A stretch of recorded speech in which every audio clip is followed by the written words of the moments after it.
नमस्कार दोस्तों। आप में से बहुत सारे लोग ये वीडियो देखकर सोचेंगे कि पारितोष जी देश की बुराई कर रहे हैं। बुराई नहीं, लॉजिक। ध्यान से समझना, हर चीज में अच्छाई भी होती है और बुराई भी होती है। कितने पढ़े लिखे आप हो, देखने का नजरिया कैसा है वो। लेकिन अगर आप देश के लिए सही सोचते हो और अपने परिवार के लिए सही सोचते हो तो आप अच्छे सवाल करना कभी बंद नहीं करोगे। मैं भी सवाल ही करूंगा। देखते हैं। पार्लियामेंट में आजकल आपको पता है पार्लियामेंट का सेशन चल रहा है।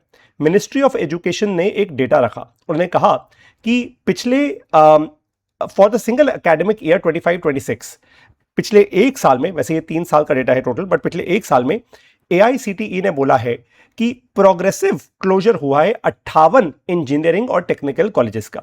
मतलब 58 ऐसे कॉलेज थे जो बने हुए थे, पूरी बिल्डिंग बनी हुई थी, पूरे कॉलेज चल रहे थे और वो बंद हो गए एक साल के अंदर। और वो कह रहे हैं कि 342 एआईसीटीई अप्रूव्ड टेक्निकल इंस्टीट्यूशंस बंद हुए हैं 17 स्टेट्स में 3 साल में। 3 साल में 342 एआईसीटीई अप्रूव्ड 17 स्टेट्स में टेक्निकल कॉलेजेस बंद हुए हैं। इसका मतलब वहां बच्चे तो पढ़ते होंगे, किसी ने तो एडमिशन लिया होगा, एआईसीटीई वालों ने देखकर पहले तो कुछ कॉलेज खोला होगा। तो मेरे कुछ बेसिक से सवाल है। नंबर 1, जब कॉलेज खुला था और एआईसीटीई ने ठप्पा दिया था, हां भाई जाके कॉलेज खोल लो, डिग्रियां देनी शुरू करो, पढ़ाई करानी शुरू करो, क्या सोच के दिया था? भाई एआईसीटीई ये सवाल तो करती होगी ना कि आपके पास अगले 5 साल, 10 साल, 20 साल, 50 साल आप ये एजुकेशन कब तक दोगे? क्या आपके पास रेलेवेंट एक्सपीरियंस है या नहीं है? या सिर्फ बिल्डिंग खड़ी करने का मुद्दा होता है कि भाई पैसा ले आए, इन्वेस्टर आ गए। ये तो वही बात हो गई ना रियल एस्टेट जैसी, कि इन्वेस्टर घुस गए और इसलिए आम इंसान अब घर ले ही नहीं सकता। वही एजुकेशन में भी है, इन्वेस्टर घुस गया, उसने बिल्डिंग खड़ी कर दी। अब एक आम बच्चे से पैसा ही निकालेगा वो बैठ के, एजुकेशन दे या ना दे क्या ही फर्क पड़ता है, राइट? ये मेरा सवाल है, ये मेरा सवाल है। हो सकता है मेरे सवाल गलत हो, आप मुझे कमेंट्स में लिख के सही कर दीजिए। मैं आपकी बात सुनने को तैयार हूं, मुझे कोई दिक्कत नहीं है, ठीक है? अब ध्यान से देखिएगा, मैं सिर्फ डेटा ड्रिवन बात करूंगा। एक अच्छी चीज हुई है, वहां पे लिखा है डिसकंटिन्यूएशन ऑफ 950 इंडिविजुअल कोर्सेज, यानी 950 ऐसे कोर्स चल रहे थे इन कॉलेजेस में या वैसे ओवरऑल जो डिसकंटिन्यू कर दिए गए। ये अच्छा भी है, बुरा भी है। पहले तो मुझे ये बताओ कि 3 साल पहले तक ऐसे कूड़ा कोर्सेज चल क्यों रहे थे? आपको क्यों नहीं समझ आया कि आर्टिफिशियल इंटेलिजेंस दुनिया में आ चुका है, दुनिया प्रोग्रेस कर रही है, हम आज भी 50 साल पुरानी एजुकेशन ले रहे हैं? क्यों चल रहे थे ये कोर्सेज, मुझे ये बताओ। अब मुझे एक और बात बताओ, जिन लोगों ने ये कोर्सेज किए हैं, भाई वो 950 कोर्सेज किसी ने तो किए होंगे ना, किसी के पास उसका सर्टिफिकेट, प्रमाण पत्र, डिग्री, डिप्लोमा कुछ तो होगा। तो मतलब वो सब बर्बाद हो गए अब? मतलब उनका लगाया पैसा जीरो हो चुका है? मतलब अब इन कोर्सेज की कोई वैल्यू नहीं रही? बिल्कुल यही भाई, तभी तो डिसकंटिन्यू किए हैं, सीधी सीधी बात है, राइट? अच्छा, अब और आगे बढ़ते हैं। तो मुझे सिर्फ एक सिंपल सा सवाल पूछना है आप सब लोगों से, जिन लोगों ने भी ये काम किया है, और आप बुद्धिमान लोग सारे के सारे, आप भी मुझे जरा कमेंट्स में लिख के बताओ। ये कह रहे हैं जो सबसे ज्यादा स्टेट्स अफेक्ट हुई हैं वो है उत्तर प्रदेश, महाराष्ट्र। देखो ये पढ़ के ना आप बवाल मत करना, उत्तर प्रदेश बहुत बड़ी स्टेट है, तो उत्तर प्रदेश में कुछ कॉलेजेस बंद हो जाना या कुछ कॉलेजेस खुलना कोई बड़ी बात नहीं है। बड़ी बात, मैं अपने पहले सवाल पे जा रहा हूं, ये है कि जब कॉलेज खुले थे तो क्या उनसे एक 5-10 ईयर विजन नहीं मांगा गया था, या 15-20 ईयर विजन नहीं मांगा गया था? ये तो बताइए। और अगर कॉलेज बंद हुए तो जिन बच्चों का वहां से डिस्प्लेसमेंट हुआ वो बच्चे आज कहां हैं? उनके लिए एक कंटिन्यूटी प्लान क्या क्रिएट किया गया? भाई जब हम सरकार भी चुनते हैं, हम कहते हैं ना सरकार स्टेबल रहे तभी तो देश स्टेबल रहेगा। सरकार, आप, मैं कह रहा हूं छोड़ो सरकार, आपकी फैमिली में जो फैमिली हेड होता है, क्या आप उसको हर साल चेंज करते रहते हो? नहीं करते ऐसा। या जब कंटिन्यूटी होगी तभी देश आगे बढ़ेगा ना। जब कंटिन्यूटी नहीं होगी फिर तो ये धंधा चल रहा है कि यार आज मैंने कॉलेज खोला, कल मेरे को नहीं सही लगा, मैंने बंद कर दिया। ये कोई प्राइवेट कंपनी थोड़ा है कि आज आए और कल गए, राइट? प्राइवेट कंपनीज के साथ भी ऐसा नहीं होता by the way, right? Anyways, दूसरी जो स्टेट है वो महाराष्ट्र है, फिर बताया गया है मध्य प्रदेश में 8, तेलंगाना में 4 और पंजाब में 4, राइट? अब मैं ना एक बहुत इंपॉर्टेंट चीज पे आपका ध्यान देना चाहता हूं, जो मैंने पढ़ी बार बार, और मैंने इस पे एआई का भी बहुत इस्तेमाल किया बाय द वे।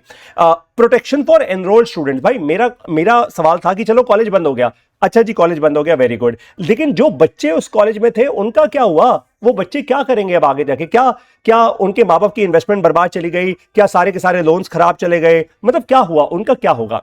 तो वो ये कह रहे हैं, ये कॉलेज वाले या ये जो लोग हैं, ये जो कह रहे हैं, रेगुलेटर मतलब एआईसीटीई और जो बड़े बड़े लोग हैं, वो कह रहे हैं प्रोग्रेसिव क्लोजर का मतलब ये है कि institutions can not admit first year students की। मतलब अब नए एडमिशन नहीं होंगे उस कॉलेज के अंदर, है ना, बिल्डिंग खड़ी है बट नए एडमिशन नहीं होंगे। But currently enrolled students are legally permitted to finish their degrees under the same terms. अब मुझे एक बात बताओ, आप ये कह रहे हो कि यार मैं एक स्टूडेंट हूं, नए स्टूडेंट नहीं आएंगे, मेरा कॉलेज बंद होने वाला है। अरे मेरा कॉलेज अगर बंद हो गया कल को और मैं वही डिग्री लेकर जब नौकरी करने जाऊंगा और नौकरी का कोई इंटरव्यू दूंगा, या मान लो मैं कहीं पे भी बाहर जाता हूं, कुछ भी करता हूं, तो जब मेरा कॉलेज ही नहीं बचा तो मेरे पास उस डिग्री का फायदा क्या है? मतलब मैं क्या बोलूंगा वहां पे जाके कि मैं इस कॉलेज से पढ़ा था, देखिए जी मेरा कॉलेज बंद हो गया, अब मेरे कॉलेज का कोई वजूद नहीं है, मैं आप लोगों को क्या ही बताऊं। मतलब ये क्या हम कोई तो लॉजिक होगा ना इस स्टेटमेंट के पीछे, there has to be something, right? मुझे समझ नहीं आ रहा। देखिए हो सकता है मेरी समझ बहुत छोटी हो, मैं हाथ जोड़ के आप लोगों से रिक्वेस्ट कर रहा हूं, आप मुझे समझदार बना दीजिए जरा कमेंट्स में लिख के, राइट? अच्छा, अब मैंने ना और सोचने की कोशिश की एआई यूज करके कि ऐसा क्यों हुआ, ये शटडाउन क्यों हुआ। तो वो कह रहे लो स्टूडेंट इनटेक, कि भाई अब स्टूडेंट्स ही कमाने शुरू हो गए। मतलब अगर 200 सीट थी तो भाई हो सकता है 50 ही स्टूडेंट आ रहे हो, मुझे नहीं पता ये लो का मतलब क्या है, बट लो ठीक है। इसका मतलब डिमांड कम है, सप्लाई ज्यादा हो गई। सप्लाई किसी सीटों की सप्लाई हो गई, डिमांड कम है। नॉर्म वायोलेशन, ये पढ़ो, यहां पे आंखें चौंक गई मेरी एकदम कि norm violation, inability to maintain required infrastructure. मतलब एआईसीटीई ने भाई जब आपको कॉलेज खोलने को दिया होगा तो एआईसीटीई ने बोला होगा इतनी लैब्स होनी चाहिए, इतने कंप्यूटर होने चाहिए, इतना वाईफाई, इतना इंटरनेट, इतना इंफ्रास्ट्रक्चर वगैरह वगैरह। ऑपरेशनल कंप्लायंस ही नहीं है college. Shortage of qualified teaching faculty, ये तो ऑब्वियस है, ये तो ऑब्वियस है, ये तो ऑब्वियस है। भारत देश आज पीछे हो ही इसलिए रहा है, अच्छे टीचर ही नहीं है हमारे पास। और जब शिक्षा ऐसी होगी तो अच्छे टीचर कहां से आएंगे भाई, कहां से आएंगे मुझे ये बताओ। मैं गुस्से से बोल रहा हूं, चिल्ला के बोल रहा हूं ताकि आप लोगों के कान खुल जाए। टीचिंग फैकल्टी नहीं है तो चल क्यों रहे थे ये कॉलेज?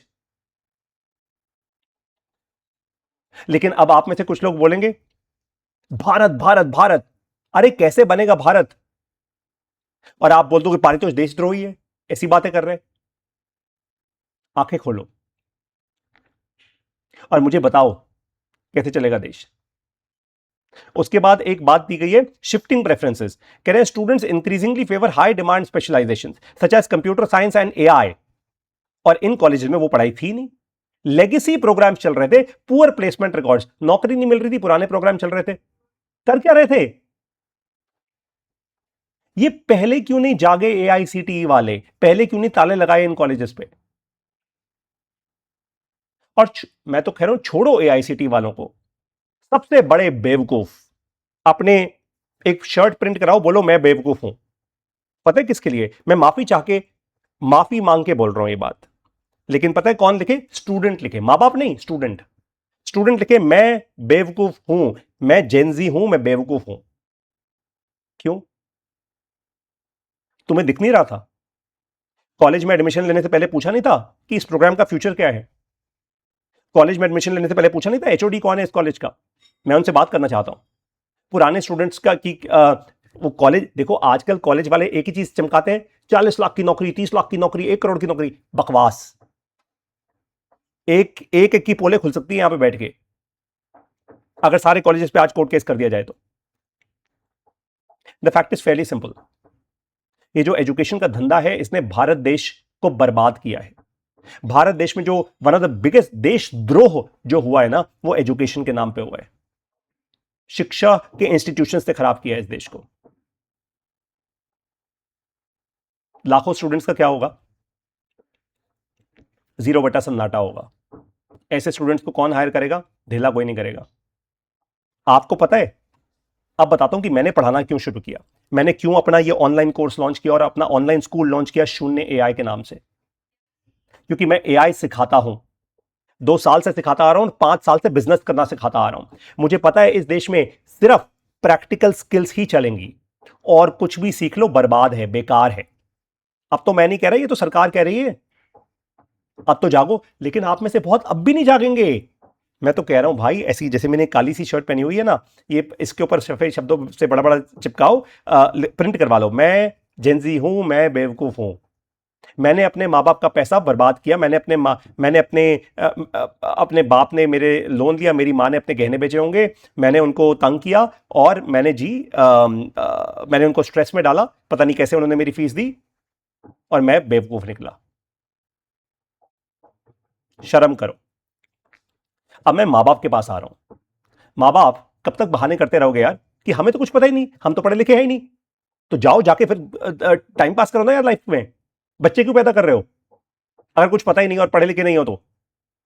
किसके किसके ऊपर एहसान दिखाते हो कि अरे हम कितनी मेहनत कर रहे हैं, हम कितनी फीस दे रहे हैं? मत दो, मत दो।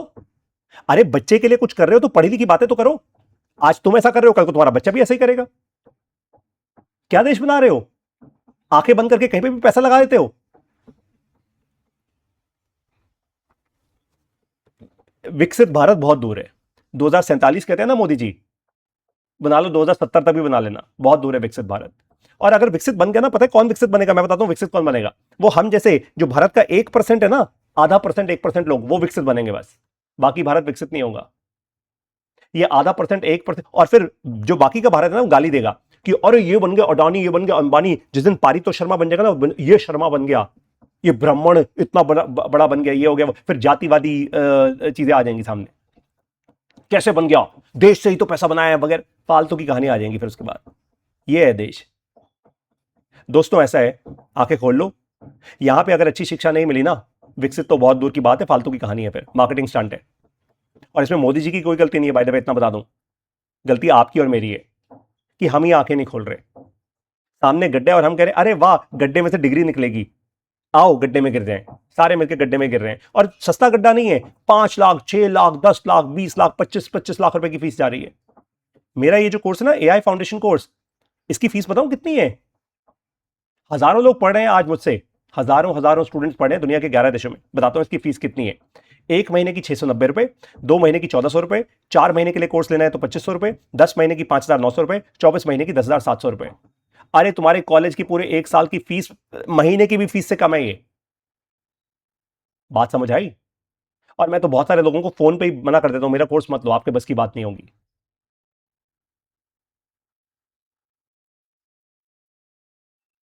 अगर आपकी अब भी आंखें नहीं खुल रही, तो आप पता है वो नेत्रहीन होते हैं ना, अंधे जिसको कहते हो, आप उनसे भी बदतर हो। बाकी बनेगा विकसित भारत। देखो मैं इस देश में इन्वेस्ट कर रहा हूं, मैं पढ़ा रहा हूं आप लोगों को। पढ़ना है पढ़ो, अच्छी स्किल्स लेनी है लो, वरना ऐसे धक्के खाओगे। अभी तो शुरुआत हुई है। एआई के कारण कोई नौकरी नहीं मिलेगी, बिल्कुल नौकरी नहीं मिलेगी। जाओ लेके दिखाओ, चैलेंज कर रहा हूं आपको। और जो पढ़े लिखे लोग हैं, जिनमें थोड़ी सी भी बुद्धि है, तुरंत के तुरंत आप एआई फाउंडेशन कोर्स में आओ। मैं हिंदी भाषा में सिखाता हूं, हजारों लोगों को सिखा रहा हूं। यही प्रैक्टिकल स्किल है जो आपकी जिंदगी बचा सकती है। It is not even a joke. बाकी मर्जी आपकी है, सीखना है तो सीखो। और बाय द वे, जिनके पास ये लैपटॉप नहीं है मेरी तरह, वो मेरी मोबाइल ऐप से सीख सकते हैं। लिखो गूगल पे शून्य एआई एंड्रॉयड ऐप, आपको प्ले स्टोर पे मेरी ऐप मिल जाएगी। ये शून्य एआई ऐप 50,000 से डाउनलोड है मेरे। ये रहा मेरी ऐप का लोगो। एप्पल के फोन्स में भी मेरी ऐप है, और ये मेरी वेबसाइट है। आपको जहां जाना है वहां से सीखो, और टाइम पास करना है तो हो ही रहे, मस्ती करो लाइफ में यार, है ना। रील शॉर्ट देखो, माँ बाप के साथ अन्याय कर रहे हो, इस देश के साथ देशद्रोह।